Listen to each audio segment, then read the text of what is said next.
Welcome in everyone to GDT Live presented by DraftKings, and today we're joined by Matt Larkin from Daily Faceoff. Matt does fantasy rankings. He's the managing editor over there, and we're going to go through his top 300 rankings and just kind of, we're not going to go through all of them because we'll be here forever, but we're going to go through a handful of them, and Matt's just going to kind of tell you who to pick this year if you haven't already done your drafts. I know a lot of people have already completed their fantasy drafts, but we'll get right into it. Matt, first, how are you doing? I'm good, Colton. I'm describing myself today as a chicken with his head cut off. We have NHL training camp started. We have lots of news trickling out, injury updates, early line deployments. It's a crazy time for fantasy rankings. You feel like you're constantly moving guys around at the moment. Yeah, I can only imagine. I'm in an NFL one right now, and it's chaos at the moment for myself at least because I have so many injuries and stuff. It's not fun. But looking at your top 300 rankings, we'll go through the first handful of guys, and Nathan MacKinnon, of course, tops off the list. And for MacKinnon, how much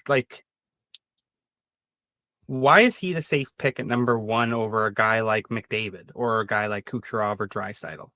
Yeah, for me, the reason why I lean toward MacKinnon right now is actually the team situation. So if you look at Colorado, they're getting later in their contention life cycle, and their point total since they won the Stanley Cup, it's declined a couple years in a row. So I feel like they're going to need Nathan MacKinnon for every game. They're not going to be a team that has the luxury of load management, whereas the Oilers, they were comfortable enough in their playoff position last year. They could sit Connor McDavid, Leon Draisaitl, keep them fresh down the stretch. I just don't think Colorado's going to have that luxury when it comes to Nathan MacKinnon and Cale Makar. So I think we're going to get max volume of MacKinnon, and he's already as productive as any player in the game right now. He also is always a really good bet to lead the league in shots if your league counts shots. So that's how I break that tie. Obviously, you could pick anyone in that top four between MacKinnon, McDavid, Draisaitl, and Kucherov, but I lean MacKinnon. With Draisaitl, obviously, he's just insanely consistent. Is he one of the safer picks, though, out of the four, just for in terms of consistency? Yes, I think so. And I always say, to me, you can't win your fantasy draft in the first round, but you can lose it. So I do like to look for safety. Yes, you could argue I'm contradicting myself with what I just said about load management because Draisaitl is a candidate, but he's also so productive at this stage of his career that even if he misses a few games, it doesn't matter. He led the league in goals, even though he missed time last year, right? So he's still safe. And in the last, I think it's 9 years or so, 9 or 10 years, basically since he became a full-time NHLer, only McDavid has more points. When it comes to Kucherov, he's the older one, of course, out of the list. Does age factor into the rankings for older stars? Yeah, it does. And again, because we're really splitting hairs with these four, Kucherov's led the league in scoring the past 2 years running, so it almost feels like a disrespect. But 32 years old, he is the oldest of the quartet. So that's what I'm using just to differentiate. Theoretically, he could start to decline at any time. He hasn't shown any signs that he's going to, but just if you're trying to break a tie, I just think you have to look for any tiebreaker you can when it comes to that top four. If you're having to make that decision, if you have the first pick, for example. And that's what I look at with Kucherov. He's the oldest of that group. In your fantasy world, have you had the chance to select one of these four guys? No, Colton, because my draft has not happened yet. I'm in a keeper league. Okay. And I always describe myself as like an adrenaline junkie in fantasy. And you could think that means I play in a million leagues, but no, it's the opposite. I now play in one league per sport because I want to feel the real stakes of, hey, no, this is it. This is my only chance to win a championship. This is my team. I don't get other teams. I don't get to hedge my bets. I have one team, one league, and our draft is next week. So I haven't made the call yet. Though I went for it last year. I made the final, so I'm not picking until the third round. I mortgaged my future. I will not be getting to take any of those guys at the top of the draft. Oh, okay. Third round pick. Yeah. Okay. That you'll have to work with some of the deeper rankings for sure on that one. Looking at defense, Cale Makar, mind-blowing defenseman, obviously. The numbers are everywhere. Now, with him, is it just elite upside versus, like positional scarcity? Yeah, it's the combination of both. I think he has the most upside fantasy wise of any defenseman this century. He and Mike Green are the only defensemen this century to have 30 goal seasons. He also is capable of putting north of 90 points on the board. And I still feel like there's an even better Cale Makar season that we haven't witnessed yet. Maybe like a 35 goal, 100-point season. It's going to happen one of these years. Maybe it is this season with the Avs really needing him as much as they ever have. So to me, he still is in a class of his own versus even Quinn Hughes versus all the other fantasy defensemen. Yeah, I was just going to kind of ask about guys like Rasmus Dahlin, Quinn Hughes, Zach Werenski, even Victor Hedman, for example. But Makar is obviously, ahead of all of those guys in many terms. But out of those other guys, who do you kind of like? Werenski seems like a good selection this year. Rasmus Dahlin could take a big step forward. What do you kind of think about the other defensemen? Yeah, I have them all grouped fairly closely together. I still have Quinn Hughes number two. I still think in terms of overall talent and how much ice time he gets, how much he impacts the game, he's just so dominant that I put him in his own tier, even though he doesn't contribute as much in terms of the banger categories like hits and blocks. If you look at someone like Zach Werenski, yes, he had 82 points last year, but the way I described it on another show I was doing the other day was Werenski's career year, that's like Quinn Hughes' floor. So Werenski's best is Quinn Hughes' worst. That kind of puts in perspective. And Zach Werenski also, before last season, had missed significant time 5 seasons in a row with injury, right? So he has much more injury risk, in my opinion, than Quinn Hughes. I have Rasmus Dahlin and Evan Bouchard very close. I actually have Hughes, Bouchard, Dahlin back to back to back in my rankings. I think Bouchard has much more upside than he showed last year. I still think he can get back to being a point per game guy, playing in that potent Oilers offense. And to me, Rasmus Dahlin, he's the best combo meal guy of any fantasy defenseman in terms of the ability to contribute to so many categories. So he's going to put up close to a point per game. He's going to get a tons of hits, tons of shots, tons of blocks, a little bit of everything. So that's why I really like Rasmus Dahlin. I like that one, and with going to Bouchard for a second, just because I am like sort of new to fantasy, so I'm starting to understand it. But do you want a guy like Bouchard and McDavid or Bouchard and Draisaitl on your team to kind of amplify the points, like how you would have a wide receiver and a quarterback on your team or something like that from the same team? Absolutely, especially when it comes to an historically awesome offense like the Oilers, only a couple years Yeah. removed from having the most dominant power play of all time, highest percentage ever in a season. So you want as many pieces of that pie as you can get. So you're not going to get McDavid and Draisaitl in the same draft, but theoretically, if you're in a 12-team league, you pick first overall. Could you get Evan Bouchard at the turn? I don't think so, but you never know. It's possible depending on your format, or maybe you can get Draisaitl and Bouchard. But if you can find a way to do it, then yes, it'll almost be a cheat code because every time the Oilers go off, you're going to get multiple points per goal. Your team's going to put up points, goals, assist points, power play points in bunches. Would you almost favorite Bouchard, like just because of his like the team around him, than a guy like Quinn Hughes?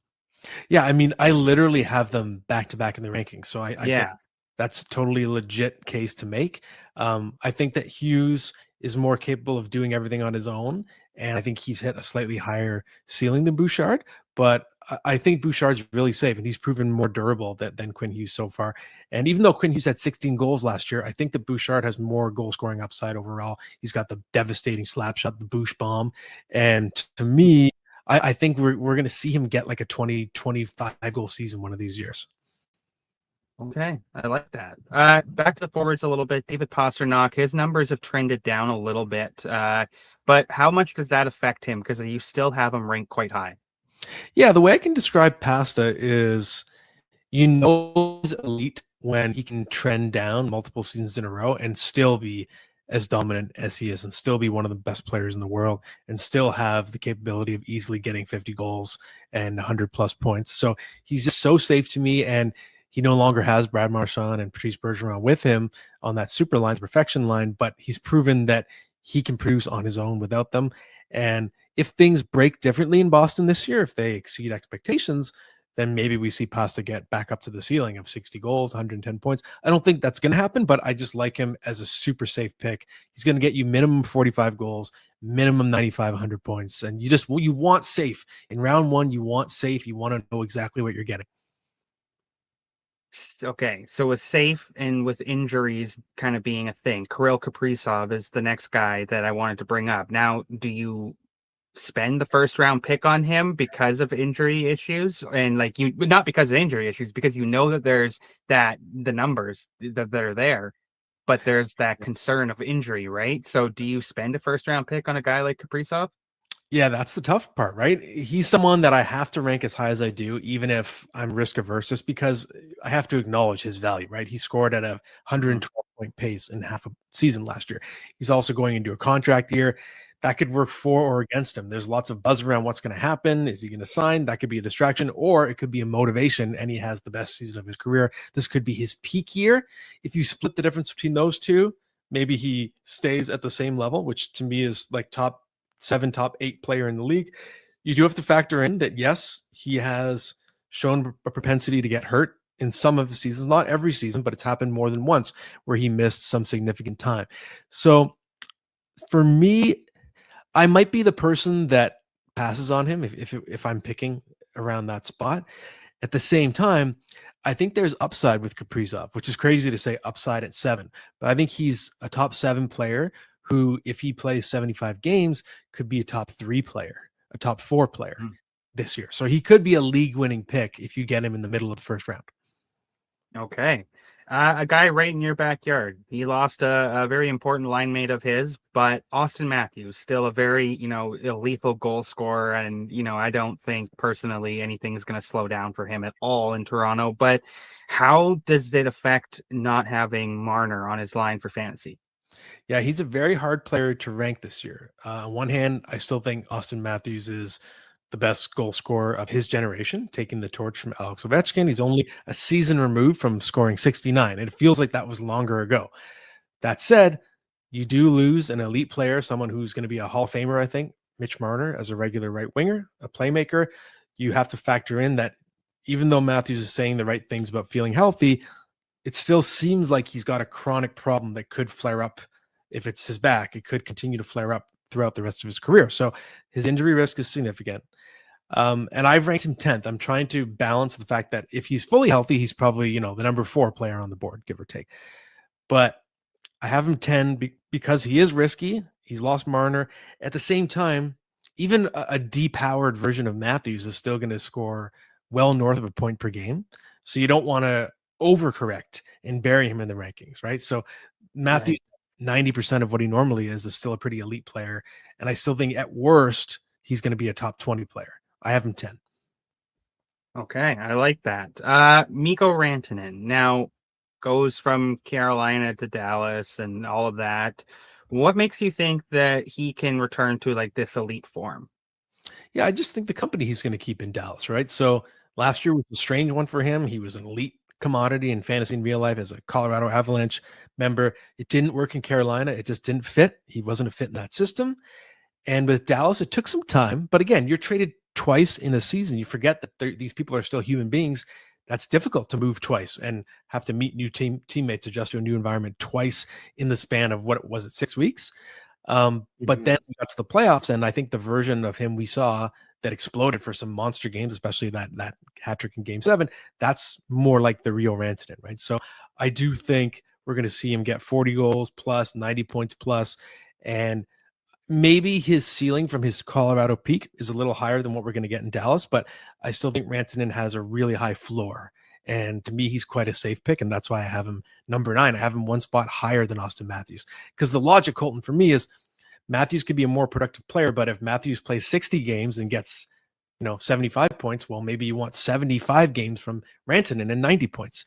In terms of volume, that's more valuable, right? 100%. I get that logic for sure.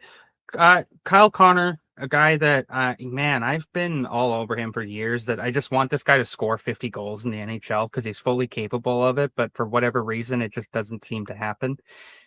How do you he's been consistent, but how important is that reliability for drafting him in the first round? Extremely important. I'm going to give you a stat here. Okay. I'm looking at my own rankings. I have them beside me, Colton. So if you like a player that gets 40 goals, 86 points, 280 shots, that is the average season of Kyle Connor for the past 6 years combined. Normal for him. That's his norm, right? And that baseline for me is extremely valuable. He's still in his prime. He's fresh off his best season yet. He flirted with 100 points. He's in a contract year. So many of these big guys from the 2015 NHL draft class are in a contract year this year. That includes Kyle Connor. So that could be a motivator for his best season yet. And I just like, again, you can see this is a theme with me, right? I'm chasing safe. I value safety a lot in round one. Upside is for later in the draft. I want guys you can set your watch to when I'm making my first or second pick. Okay. Moving on to another forward. Now, this is a guy that I'm really excited to watch him this year. And it's probably not going to be the guy you might think I'm going to say, but Jack Eichel. I'm excited to see what Eichel can do this year with Mitch Marner on his wing. Now, how do you value Eichel going into this year? Because he pushed almost 40 goals last year. Where do you kind of see him fitting in this year's fantasy? Yeah, I have him as a borderline like late first rounder. I think you're balancing the fact that there's been some durability issues at different points in Eichel's career, but he's coming off a career high 94 points. He was a legitimate Hart Trophy candidate last year. And if he does stick with Marner, it's not 100% yet, but it's a fair assumption they're going to get a chance to play together. That's probably the best line mate he's ever had. Mark Stone's fantastic too, but I'm talking about in fantasy in terms of overall upside.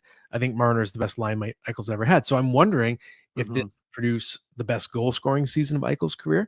And if we see Eichel creep closer to 100 points, maybe he gets 40 goals. So we know that the floor is already high based on what he did last year, but I think he actually has a higher ceiling this year too because of Marner. Now, with Marner going to Vegas and not being around, the core four and being involved in the high points that he would get in Toronto, does the new team and the new system affect his fantasy ranking? Maybe a tiny bit. And I think I've ranked him as such. If I thought he was going to get 102 points again, he'd probably be a few spots higher. But he's still joining a really good team. So he's leaving the Leafs, which were more of a fire wagon offensive operation in fantasy for so many years, pretty much the entire time he was there, almost the entire time he was there. But he's still joining a very strong Vegas team, a Stanley Cup contender. He's going to have good players around him on the power play. He'll be out there with, it could be Mark Stone. It could be Jack Eichel, Shea Theodore. There's plenty of talented players, Thomas Hertl. So I think he's still going to put up his points. And Marner is a creator. He's not someone who depends on everyone else to make offense happen. He's very good with the puck on his stick. He also is going to play a ton of minutes, right? Because he plays power play 1, but he also plays PK 1. And I assume he'll get a chance to do the same in Vegas. So the volume will help. He'll be a 20-minute night player. So even if he's not 102, I think he's still going to be in the 90s again. Okay. Speaking of Vegas, we do have to take a quick ad break, Matt, and we'll be right back here after this. The NFL season is rolling, and every touchdown can bring you closer to a payout with DraftKings Sportsbook, an official sports betting partner of the NFL. From first touchdown score to anytime TD props or the thrill of the live in-game betting, every snap is loaded with opportunity.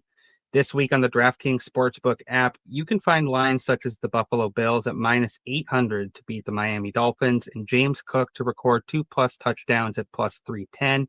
Lines and odds are subject to change. New customers, this one's for you. You can bet just $5 and get $200 in bonus bets instantly. Plus, you can grab over $200 off NFL Sunday Ticket from YouTube and YouTube TV. Your season starts now. Download the DraftKings Sportsbook app and use code THPN. That's code THPN to get $200 in bonus bets instantly when you place your first bet of $5 or more. Plus, over $200 off NFL Sunday Ticket from YouTube and YouTube TV. In partnership with DraftKings, the crown is yours. And we're right back after that quick little ad break. Thanks for sticking through that, Matt. Looking at other players, I want to go to goaltenders. Now, the first goalie on your list, I believe, was Jake. Was it Jake Oettinger? Connor Hellebuyck is my number one. Okay. So Connor Hellebuyck, Andrei Vasilevsky, Jake Oettinger, kind of the three big goalies I was kind of thinking about, wanted to talk to you about. Hellebuck seems like the safest bet. Vasilevsky has been, I would say, inconsistent maybe over the last couple of years. But how do you feel about Hellebuck and Oettinger? Yeah, so normally I'm pretty cold on goalies in fantasy because they're so volatile. And even the best ones, the ones that are perceived to be near the top, they can still let you down. Look at UC Saros last year. He was someone who was consensus top 5 fantasy goalie. Nashville's a disaster. It's a total flop. But to me, Connor Hellebuyck is the exception to that rule. He's the one goalie. I mean, he's won the Vezina 2 years in a row. He's always in the discussion. He's so consistent that, especially because the position is so volatile, that actually makes him more valuable because he's the one reliable thing. He also starts as many games as anybody. So I consider him to be a total cheat code at the position. That's why I have him as my 8th overall player. And then there's quite a drop in the rankings before you get to the next goalie that I have. And I do believe, I'm checking right now, I think it's Vasilevsky. Yeah, I do have Vasilevsky as my next goalie on the board at 21. And here's the thing about Vasi. So I get what you're saying about him being less consistent, but really, if you zoom out, it was the one season after he had back surgery that his numbers went down. But if you look at the seasons before and then last season, that one bad year, that is the outlier. All the other seasons are still elite. And to me, last year showed us that he's healthy and he's back to being his elite version of himself, right? He's also younger than Connor Hellebuck, by the way. So it's not like there's no upside left in Andre Vasilevsky. It feels like he's been around forever, but that's not actually the case, right? So Vasilevsky, I think, is back to his elite form. And then Jake Oettinger, I have close.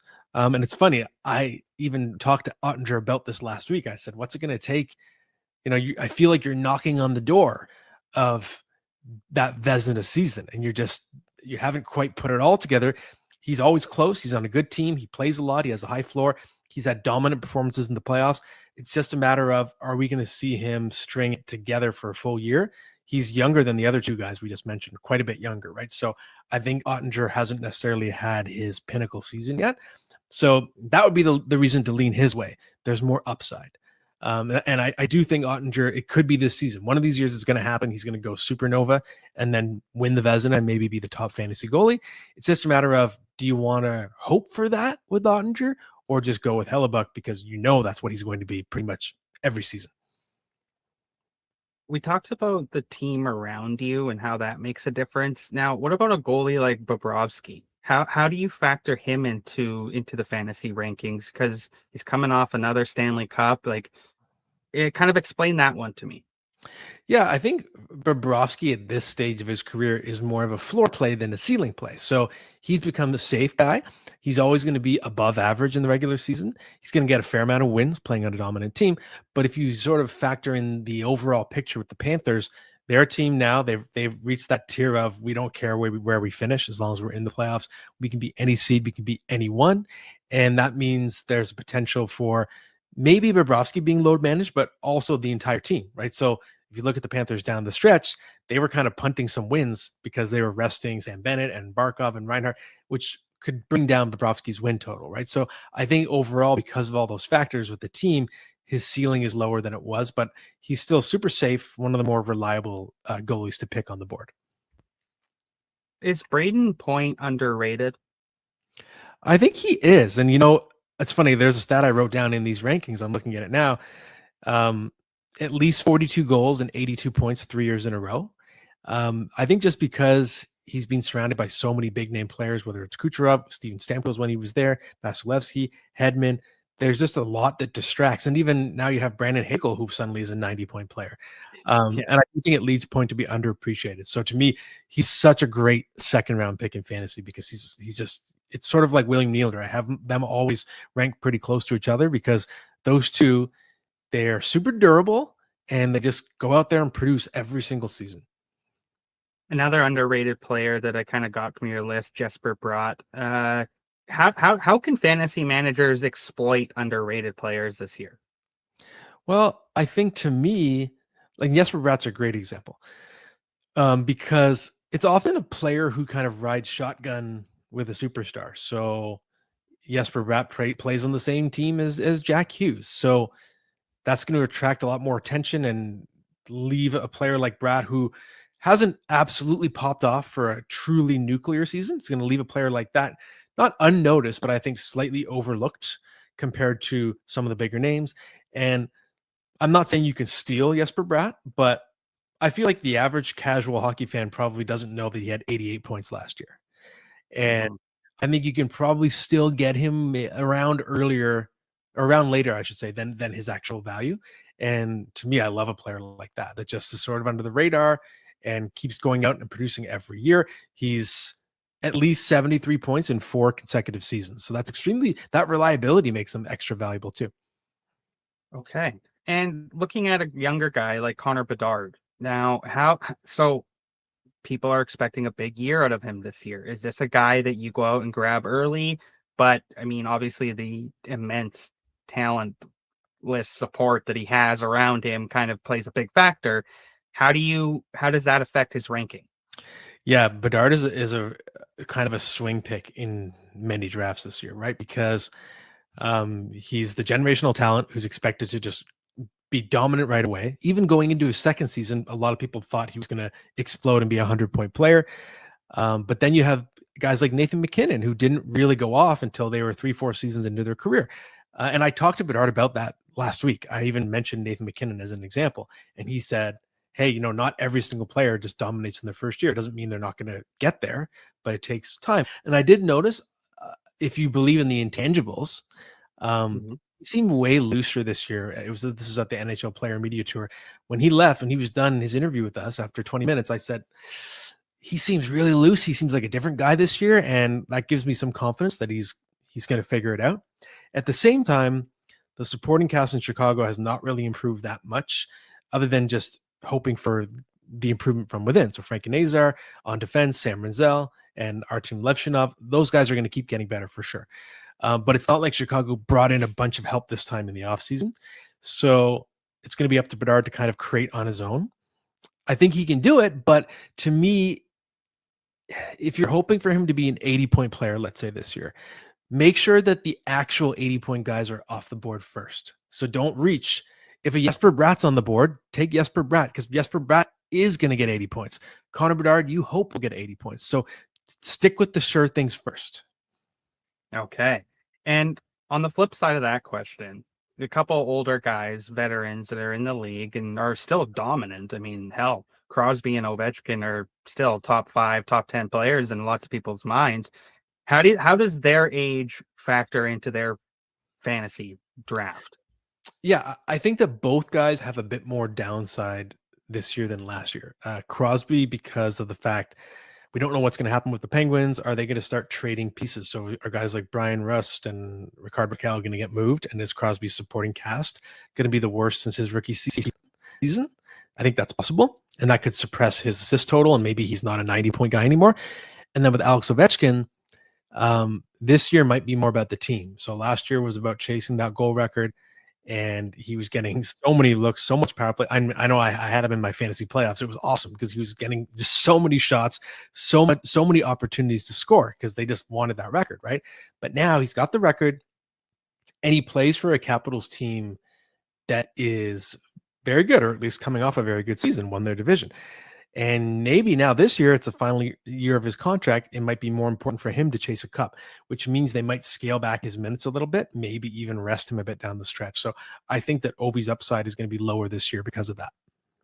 Okay. We went through a number of your players in the top 50, but guys outside the top 50, who's kind of a player that's, sleeping on?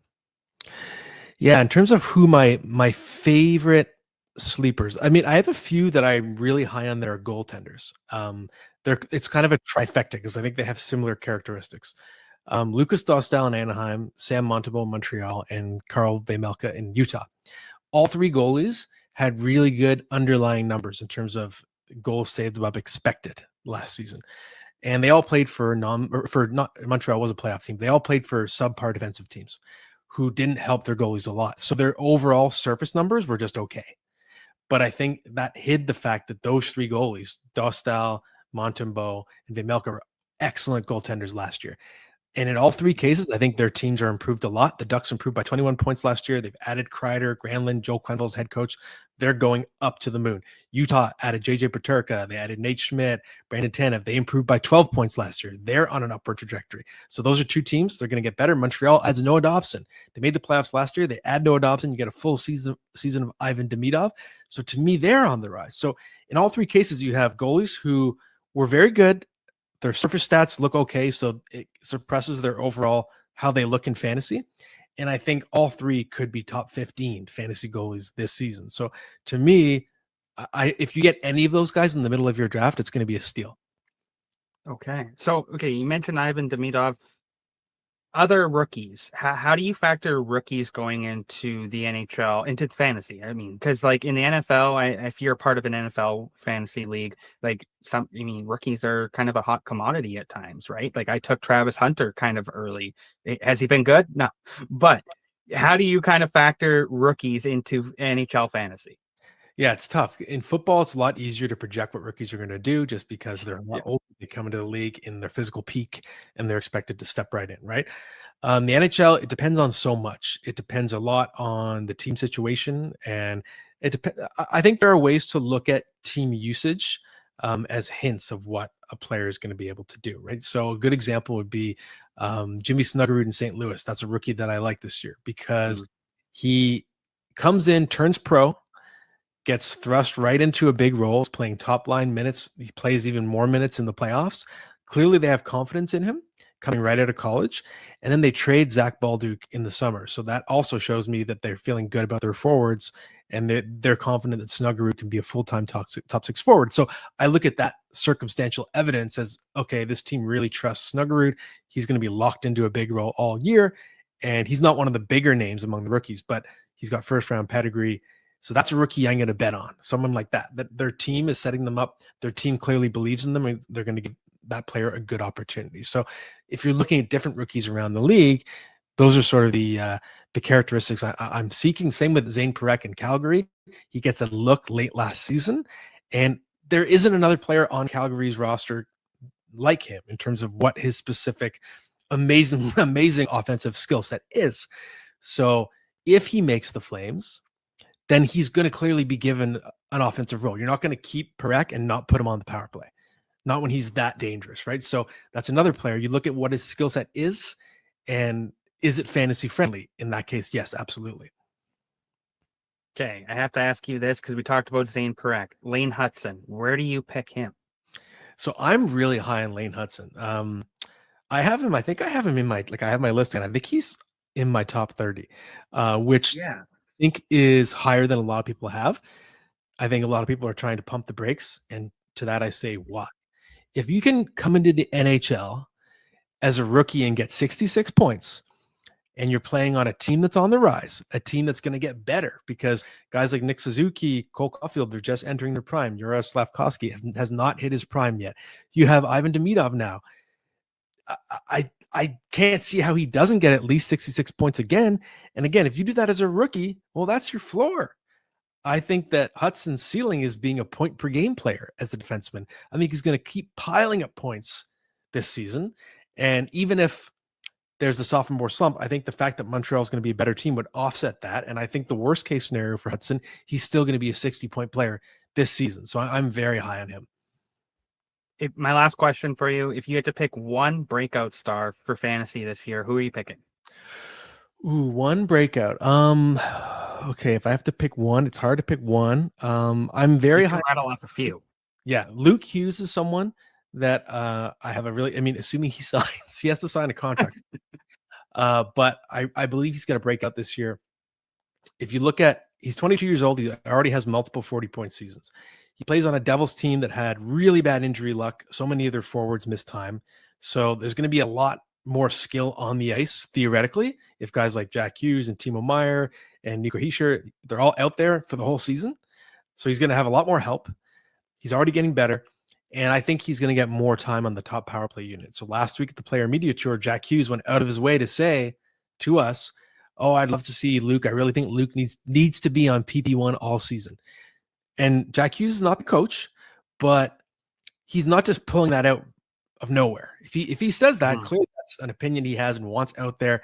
Maybe he believes it's going to happen. Maybe he's saying that because he knows it's going to happen. So I take that as valuable information coming from his own brother and on his own team, and his brother being the star of the team. So I think that's a hint that we are going to see Luke Hughes PP1 all season long. So he checks so many boxes for me. I think he's going to be, he could become like a 55, 60 point player this year. Okay, that's a great pick. I did not expect that. So I like that one. I do have one more question for you because we ask everybody this. What is your favorite NHL jersey? And it can be now or current. Ooh. Or I mean now or past. Sorry, not current.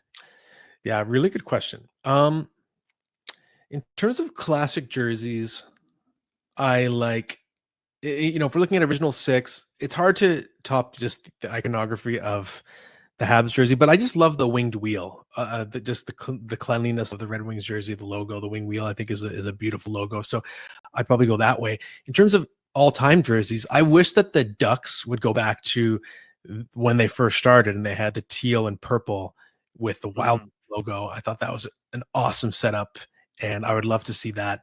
I also think the Kings, when the Kings were full purple, that would be phenomenal. Yes. I think the Ducks and Kings, they're sitting on some awesome uniforms that they've sort of set aside or only bust out for special jerseys.